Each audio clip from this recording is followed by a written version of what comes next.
नागपूरच्या काटोल तहसील कार्यालयाच्या गेटवर शेतकऱ्यांनी बैल बांधली। तहसीलदारांसह कर्मचारी कार्यालयामध्ये अडकले। कैरे खापरीमध्ये पिकांचं नुकसान झाल्याने शेतकरी संतप्त।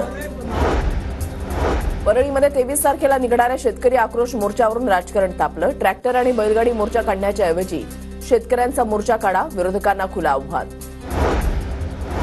अहमदनगरमध्ये छावा संघटनेकडून ग्रामपंचायतींना टाळं ठोकण्याचा इशारा। बांधकाम कामगारांना शासकीय योजनांचा लाभ मिळत नसल्याचा आरोप।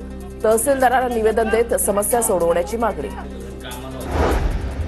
भंडाऱ्यामध्ये भटक्या नाथ जोगींचा लाखांदूर तहसील कार्यालयावर मोर्चा। 4 वर्षीय चिमुकलीवर अत्याचार केल्याचं प्रकरण दडपणाऱ्या दिघोरीच्या ठाणेदारावर कारवाईची मागणी।